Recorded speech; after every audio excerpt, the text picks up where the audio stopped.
Hi, I'm Mara Webster with In Creative Company, and thank you for joining us for one of our talks today. I'm so thrilled today to be joined by the wonderful Shalita Grant to talk all about Netflix's You.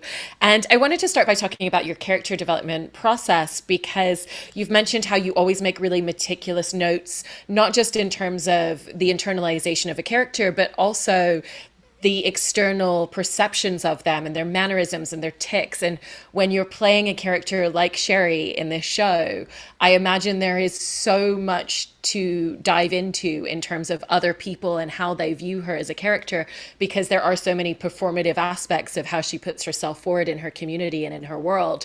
And so, what did that process look like for you? And how did the external impressions of her shape aspects of her as a character for you? Yes, so that was such a great question. Thank you. So, yes, when I got the information from Sarah Gamble, the showrunner, that, Sherry and Carrie, they don't die. Like, I thought I was going to die, but she was like, "No, dear, you're going to be an iconic caged couple that gets out." So with that information, it really made me work a little differently, right? Like, I love comedy. Like, that's like what my focus is now. And so with that information, I had to start thinking back, like, okay, so what is it about Sherry that is worth like living for, right? And like what's at like the heart of, all of the artifice. And so we kind of work like outside in with the audience. And for me, the audience is an element that I'm always aware of. So coming from the theater, I'm used to the instant feedback, doing the same play, 500 times in a row, but every audience is different. So, every little thing you do, a breath, the timing, anything can change the effectiveness of a joke, so it's really important to be that aware of yourself in performance, which is wonderful for a character like Sherry, who's also aware of the public and how she's being perceived. So, diving into Sherry, I didn't have to do a ton of research. The whole mom fluencer of it all, like, it's 2021. I've done deep dives on bloggers and YouTube stars. So I felt like I had lived that research. So that was all good. But the thing that was actually the challenge for me, um, the delight was being so delicious with weaponizing the femininity. Like, that was the delight. But the challenge was I realized that I would have to cry a lot. And Tony nominee, Shakespeare proficient, I could do it all. Baby, could not cry LQ. Not like, I know it's gonna happen, right? So I was like, okay, if there's something that I can work on, just be open. It's like hacking, putting on my Sherry brain, hacking this like crying on cue. In my life, I'm a cry baby. Like, it's so frustrating because getting on a set though with 200 other people and you're getting paid and, the lights, whatever, it wasn't something that I could count on. It was something that I knew I could do if the mood was right. But there were a lot of scenes that, there was no way that the makeup artist could come in and blow menthol in your eye. You have to like have that emotion available for you and be able to produce that result. So for me, a lot of the work for Sherry was, really working on that core. And for every narcissist, right, the thing that they are, highlighting about other people, it's a really good mirror of the thing that they're afraid of. So for Sherry, what I focused on was like, what's at the bottom of this, and this was pre getting the scripts for 9 and 10, right? Like, we were block shooting. So, we were getting like 2 episodes at a time. So what I like to do is this little Juilliard exercise to build a character, which I really did have to sit down and physically do, which is, what does my character say about herself? What do the other characters say about my character? and what do the producers slash writers say about this character. So it kind of looks like a serial killer, like scrawling. And I did this with the first two episodes. And from that research, I got the deep fear that that's motivating Sherry, right? And so like really cultivating that fear, that what scares her about love, what scares her about her friend group, what scares her about her business, what scares her about her husband, and really like making that fire so like the coals like red hot, so that when I needed to draw that emotion, it was really real for me, because that was what I focused on. I'm not an actress that gets my script and I like commit everything to memory the night before. No, I learn my lines at work, like in rehearsal, because in the theater, what motivates the theater, like creating blocking, right? It's like, oh, this line motivates the movement. So when I say this line, I move over here. When I say this line, I move over there. So I'm used to like memorizing like that. And luckily I have good photographic memory. So I can just like commit things to memory, but it's more of like a lived experience for me, where it's like, okay, they want me to move over here. Let me make sure I understand why that I'm motivated to move over here. But the work that I do at home is meditate. Like that's what I think about. I think about the why. Why did the writers like write this scene like this? And like, what is the point of this like element of the story? And how can I elevate this with, whatever I have? For instance, this was fun. Episode 8. Everybody love episode 8. They're like, oh my goodness, Shalita, were you scared? Whoa, oh my God, it was so much. I'm like, girl, talk to somebody else. I am buck wild. This is my life. So I'm like, I'm good. But when I got episode 8, I was like, all right, we're swingers and we're swinging. And so how can I, and I knew that, episode 8 starts here where you think you know where it's going to go, and then it goes to the cage. And I was like, how can I make sure that I have like an emotional like teddy bear in the cage that's going to help me like feel the feelings of like tawdriness and stupid and like all of those like self-hating feelings that you have when life throws you something you don't expect, right? And you have to work through first the emotional, like, of like, I didn't expect this. Why am I so dumb? To like, how can I solve this problem, right? And that all happened with a pedicure. So because I'm a little versed in the world of swinging and other kinds of relationships, I was like, people do have foot fetishes. So I was like, the expectation versus reality. There's a great TED talk like about why you're unhappy in your life, and it has to do with the gap, the expectation gap. How large that gap between your expectation and reality is a good indicator of how like unhappy you're going to be. So I wanted to really build up this gap, because as an actress, I know what's going to happen, but how can I help Sherry fall really far? And I was like, all right, what if Sherry is prepared for a surprise? Because that's very Sherry. But what if in Sherry's mind, the most surprising thing about this couple is that Joe or Love has a foot fetish? And so how can I prepare for this surprise? And so at like 5 o'clock in the morning, my girlfriend, Jessica Aguilar, former MMA champion, she was up with me. She's a little artist. So she was up with me painting my toenails. We put diamonds on them. And in my mind, I'm like, yes, Sherry like prepared. She got this pedicure. The nail ladies had no idea what this pedicure was for. And every time I looked down in the cage, I was reminded of my tawdriness and how I have twins and how like this, stupid thing that I thought is like the worst fucking thing. And I'm going to lose my life and lose everything. And so it's those little details that I focus on in my meditation for how can I elevate? How can I help? How can I like really like get to the point, like help them get to the point and make the audience feel the thing they want to feel.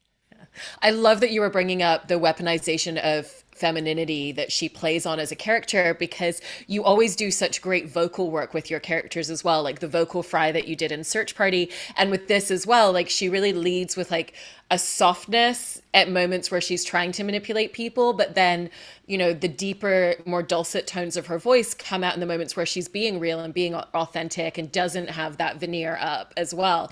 And so there's kind of those two different spaces that you play with vocally. And was that something that you knew that you wanted to do going into production, or was that something that you found once you were Sherry on set? Yeah. So the body tells a story. That's what I always say, right? Like the body tells a story, and it's like every part of the body, including the voice, right? And so for a character like Cassidy, what was so great, and I know for a fact the creators didn't know this, but they wrote vocal fry. And after I got that audition, like the offer to audition, I went back and I looked at Search Party, and that was my love boundary. Like after leaving my procedural, like my love boundary for me and my career was, you don't do anything you wouldn't actually watch. So I get auditions, and if there's an opportunity to see tape, I want to look at it to see, to get all of my like I got a little checklist, right? So I looked back at Search Party and I binged the whole thing. I binged both seasons, and I was like, okay, I know what it is, but there's this vocal fry thing. Let me see if there's a way that I could get into this without any judgment, right? So I did the research on vocal fry, and let me tell you what I learned. I learned that women who do this vocal fry, they're not trying to pitch their voice higher. They're actually trying to pitch their voice lower. And as a result of trying to bring the pitch of your voice down, you have to press down on your vocal folds. And those folds, like that pressing down, there's a lot of air that goes through the folds, and that's what creates that frying sound. But why would you want to do that? The why is a direct response to sexism, right? So there is this sexist belief that women do not belong in the workplace because our voices are up too high, right? We sound too young. We're like little girls. And so these millennial women are like, fuck that. I'm going to make my voice low then. And so now, because of sexism and patriarchy, women, we can't win for losing. So you try to make your voice low, they hate on you for the vocal fry. So with that, like, actually, by trying to make my voice lower, I'm trying to appear better at my job, not like I don't care, which is the judgment that society puts on women with vocal fry, that they're just like vapid and they don't care. It's the opposite. So I use that to fuel like Cassidy's motivations, that one vocal thing. For Sherry, I recognize that heart-shaped mistakes, right? So she's really, really, really popular for being relatable, but she's also beautiful. So how do relatable, beautiful women, how do beautiful women come off as relatable? Well, we play into the feminine tropes, and, that femininity is soft power, right? And so for Sherry, you hit the nail on the head, Mara. When she's being her most manipulative, that's when she's her most feminine. And no matter what's coming her way, the way that femininity works is when you're met with, really aggressive or, energy that you can characterize as aggressive energy, you just become even more fragile. And so that's Sherry's thing. And that's what's so triggering for people online. They're like, I hate her. And the way that like Sherry like deploys that on Theo, his own stepmother's like search party, like this woman is dead, like somewhere. They are really feeling real feelings of like depression. The family's falling apart. But for Sherry, it's just another opportunity to get new followers, to be seen in a different light as someone who's like a community organizer. And, he hears her talking trash about Natalie and his family, and he goes off on her and she cries. When love calls her out, because the best way to like kill a bully is to be direct.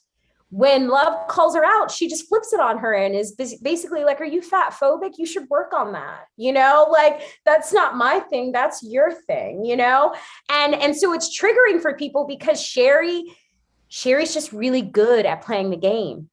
She's actually the best one at playing the game, and that's why she gets to be the queen. So those vocal dynamics, that's all part of what I'm thinking about when I'm the moment to moment for me. It's like, what am I trying to do to you? And because I don't know my lines, it's really great to just play off of the other actor. And I'm really listening to the other actor for my cue. And also,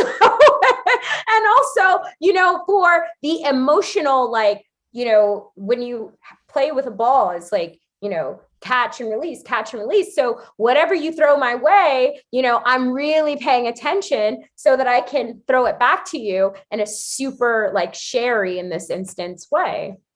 And in the way that she plays the game as well, there's also the optimization that she loves to do. Mhm. And I think there's a really interesting performance element from that, in that she absorbs the moment and what's happening, internalizes it, and then you turn it into an external action. So you really get both of those beats in every single moment when she's responding to a situation, or whether it's a setback or whether it's something that she sees as an opportunity. Like the moment when she's giving the speech when they're all searching for Natalie, and then she starts walking away, and then she gets applause, so she turns back and comes back to receive it. So it's like the internalization of I hear the applause, and then the externalization of I am here for it. And there's Yes. so many moments where you play that balance and those beats.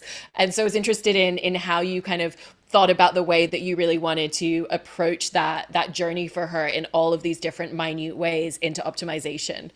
Yeah. So for me, again, I think about like the large scale, like, when I'm not at work. But when I am at work, because of the meditation, because of, the feedback I'm getting, I'm taking all of that in the moment and I'm choosing to live.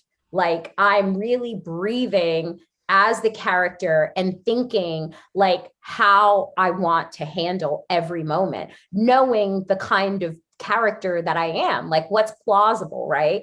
And that's the beauty of all of that work of sitting down and doing all that character work and, script analysis, is that it gives me these great boundaries, like these great fences. And I can create whatever I want within the bounds of those fences, right? And I can come up with like really great games and like really cool objects, but I'm staying well within those boundaries. So everything feels real and everything feels like, yeah, as much as I hate it, it's super on brand. And then I wanted to talk about the cage scenes, because you have the distinct honor of being part of the first ever cage couple with Sherry and Carrie. And in terms of performance, though, it's such a great thing to watch. And I know that Sarah Gamble had you think about Who's Afraid of Virginia Woolf and like the real pressure cooker situation. But also performatively, every single time love comes back, there's been a passing of time. And even if it's just an hour or 2 hours or 3 hours, that's a huge scope of time for these two characters in terms of the conversation that they've had, the psychological state. And every single time love comes back, it's like Sherry's hair is more physically frazzled, her dress is more raggedy on her. But there's also the psychological state in which she's trying to bargain her way out. She realizes that isn't working. She gives up. She figures out there's a key. And even down to the fact when she figures out there's a key, you had to lay the groundwork throughout the season that that's a believable trait, and audiences aren't going to be like, well, that's a ridiculous plot twist that she Right. would figure that out. And so there's so many things in terms of your performance, not just in the cage scenes, but in all the groundwork that you had to lay leading up to it with her as an individual and her marriage. And so what was that journey in really figuring out all of the different beats and types of tension, and even just the choreography of how you utilize such a tiny space in such different ways in every single one of those individual scenes within the cage? Yes. So the cage scenes, I love, because I love it. I love everything, right? I love it all. So what I focused on with the cage was like the destroy, like the deterioration of Sherry.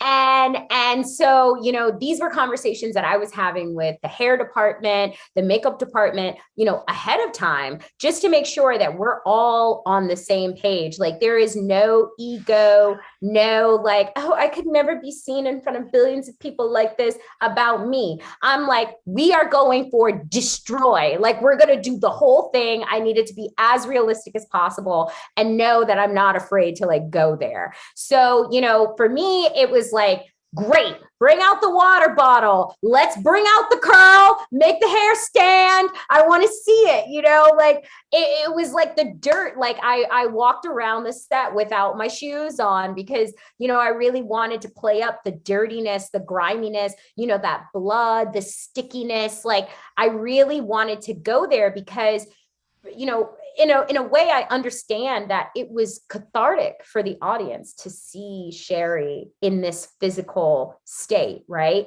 Because all anyone wanted to do to Sherry in the beginning was like destroy her, kill her, like, whatever. And so you kind of get a little bit of that, and in that you kind of realize, well, maybe I don't want her to die. Like maybe there's something, like their relationship sounds really good, like. And so in that cage is where people really started to change their feelings about Sherry, which was something that I was aware of, but I can't say like I knew exactly what everybody was going to say, because I didn't. But I was aware of that, and so like you said, like laying that groundwork, I was aware of where we were going. And so when I knew that I was going to live, I really invested in the authenticity of Sherry, right? And I knew about the tell, right? I knew about the tell. And so I wanted to incorporate, like create that tell in a way that looked and felt realistic. And holding yourself is like really like, it's like a super, like it's endearing. It also gives the feeling of like, oh my God, I'm embarrassing her. And people like run away, when you're like, oh, when you do that, it kind of like, oh, I'm sorry, and so like building that authentically and then having to use that, in episode 8, when they came back up, that was like the level of thinking that I had to do with the moment to moment, and so because the moment to moment outside of the cage was so specific, the cage was really helpful because it's really tight in there. It's terrible. Like, it's not just the cage. We have like 2, 4, it's like half of the cage has shelves on it. So it's even tighter. Like we would take the wall down to shoot a certain part, but then that meant like more crew would come in and you could barely move. So the pressure cooker, the physical restraints of the cage really helped like fuel the emotion, and make it kind of real. But yeah, like, honestly, and you brought up the manipulation of love. I think that was a really good, just like a really good aspect of Sherry, like how she wasn't as smart as she thought she was. Like, it's a really good glimpse into her character flaw, which is that she thinks she knows everything. So with Love and Joe, she thought she knew who they were. Like, and in my mind, they even maybe potentially had a foot fetish between them. But they're whole serial killers with a glass cage in the basement of the muffin shop. Did not see that coming. So when, Love comes back in, all of these attempts at manipulation for Sherry are really just her truth. And we learn that Sherry is not some mastermind, like narcissistic villain. Really, she's a woman who really knows her community really well, and she plays that information, and any information she gets off of Love, she really tries to give it back to her in a way that will continue to endear her to Love, and maybe potentially get her out, so that Carrie and Sherry can do their new plan where they subdue Love and they get out. But it doesn't work that way.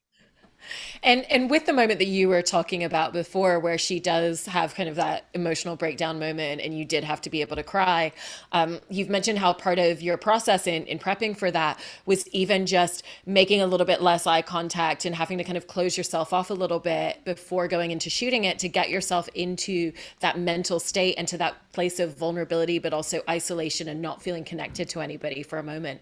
And is that kind of a process that you've utilized for vulnerable moments in other characters, or was that something that you navigated specific to Sherry in this moment, knowing what you needed to do? it was the thing I needed. Like I said, I had to hack this problem, right? Like I've done other jobs where I had to do a little cry, but some of those jobs I was blown in the eye. Some of those jobs I was able to like do it, and it felt like, oh my God, I was able to do it. And I didn't want to have that feeling of like, oh, I'm going to celebrate myself for like doing a thing that I knew I needed to do. So in the hacking of it, I had to like kind of scale back and like think about who I am on a set, and like first of all, like what makes me cry in real life.